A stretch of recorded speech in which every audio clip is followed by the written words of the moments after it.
Eu tava aqui editando o próximo vídeo que eu vou trazer pra vocês e recebi no WhatsApp a notícia de que Afrika Bambaataa morreu. Esse é o tipo de notícia que, se você sabe o que significa, não dá simplesmente pra ignorar. Afrika Bambaataa morreu hoje, 9 de abril de 2026, na Pensilvânia, nos Estados Unidos. Ele tinha 68 anos e a causa da morte foi câncer. E eu sei que boa parte de vocês talvez nem conheça esse nome. Talvez até nunca tenham ouvido uma música dele, o que eu acho difícil. Party people, yeah, just hit me.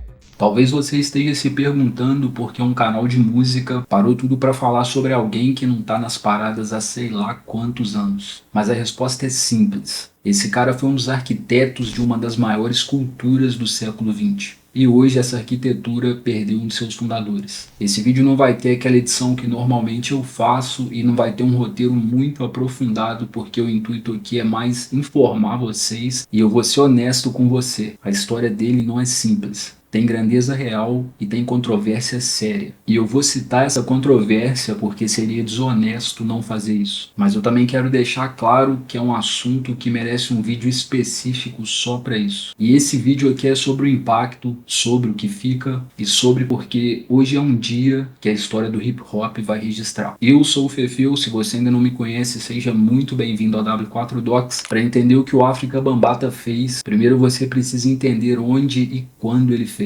O Bronx, em Nova York, no começo dos anos 70, era um dos lugares mais abandonados dos Estados Unidos. Prédios inteiros eram queimados pelos próprios donos para receber seguro, enquanto os moradores negros e latinos ficavam sem teto. Era desemprego em massa, gangues controlando bairros e um Estado presente só para prender. Esse era o cotidiano de quem cresceu ali. Foi nesse cenário que o hip hop nasceu, e nasceu como uma resposta prática para um problema real. Jovens sem espaço, sem representação, sem perspectiva, mas com energia, criatividade e com raiva. Encontraram nas festas de rua, nos sistemas de som improvisados e na música uma forma de existir que o mundo oficial não oferecia. O hip hop não foi inventado numa mesa de reunião de gravadora. Foi inventado em quartos, porões e quadras de basquete sem iluminação por pessoas que a indústria nem sabia que existiam. A história registra 3 nomes como os principais fundadores do movimento: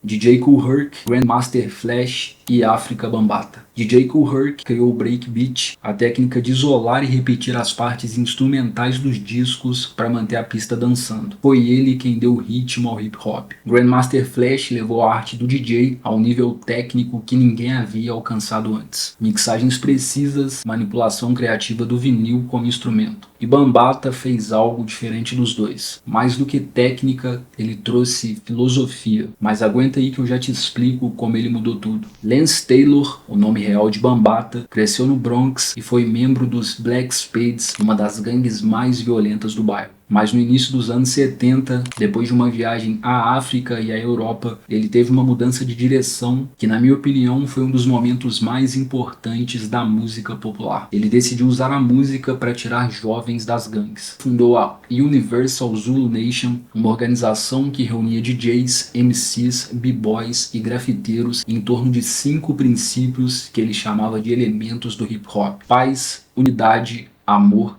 diversão e conhecimento. A ideia era substituir a lógica das gangues pela lógica da batalha cultural. Em vez de brigar com armas, que brigassem com música, dança e arte. E funcionou. Muitos jovens que estavam no caminho da violência foram redirecionados. A Zulu Nation cresceu, se espalhou pelo Bronx, depois por Nova York, depois pelos Estados Unidos e depois pelo mundo. Nos anos 80 já havia capítulos da Zulu Nation na Europa, nos anos 90 em países da Ásia, da América Latina e da África. O hip hop, como movimento cultural global, tem DNA direto do que Bambaataa construiu naquele porão do Bronx. Uma gangue de bairro virou uma organização cultural mundial, e esse é o tamanho do que Bambaataa fez com uma ideia que não custou nenhum centavo.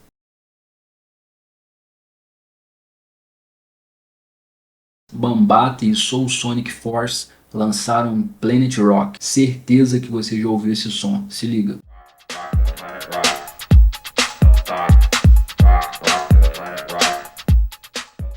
A faixa misturava samples do grupo alemão Kraftwerk com batidas de drum machine e elementos do hip hop do Bronx. E era algo que não existia antes. Hip hop e música eletrônica fundidos num som que para aquela época parecia vir do futuro. Uma faixa feita num porão do Bronx moldou décadas de música popular ao redor do mundo, e eu digo isso sem exagero. Mas talvez a contribuição mais duradoura de Bambaataa não tenha sido a musical. Ele sistematizou o hip hop como cultura e não só como gênero musical. Os 5 elementos DJ, MC, B-boy ou B-girl, grafite e conhecimento. Essa estrutura deu identidade ao movimento que poderia ter ficado só como tendência musical. Transformou o hip hop numa forma de ver e viver o mundo, numa linguagem que jovens em qualquer país podiam usar para se expressar e se reconhecer. E é por isso que hoje o hip hop é a cultura jovem mais global que existe. E Bambaataa foi um dos principais responsáveis por isso. Mas eu disse no começo desse vídeo que eu ia ser honesto com vocês, e ser honesto não significa fingir que a história de Bambaataa é só grandeza, até porque não é. Em 2016, muitos jovens vieram a público com acusações de abuso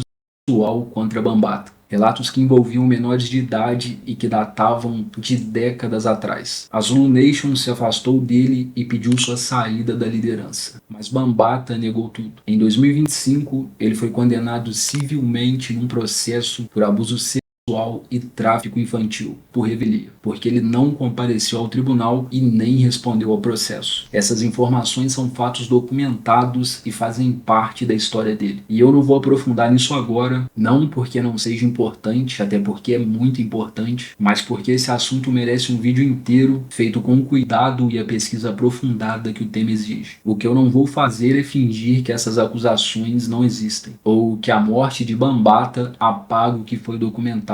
Até porque não apaga. Mas eu também não vou deixar que a controvérsia apague o impacto histórico real, porque as duas coisas coexistem, e lidar com essas coisas honestamente é o que o meu canal tenta fazer. Depois de hoje fica uma lacuna real na história do hip hop. Bambaataa era um dos últimos homens vivos com memória direta de como tudo começou. Do Bronx de 73, das primeiras festas, das primeiras batalhas e da construção de algo do zero. E essa memória vai com ele. DJ Kool Herc ainda tá vivo, Grandmaster Flash ainda tá vivo, e dos 3 fundadores, hoje a gente perdeu um. E eu acho que o hip hop deve a esses homens uma coisa simples: que a cultura que eles ajudaram a construir seja honesta sobre a história deles, sem escolher o que é conveniente lembrar. Bambaataa morreu hoje e eu achei importante dividir com vocês que me acompanham, principalmente com foco mais voltado ao hip hop, não só para registrar a morte, mas para colocar em perspectiva o que ele representou para a história da música. E se esse vídeo chegou em alguém que não conhecia Bambaataa antes de hoje, eu já fico feliz, porque essa é a razão da W4 Dogs existir. Tamo junto,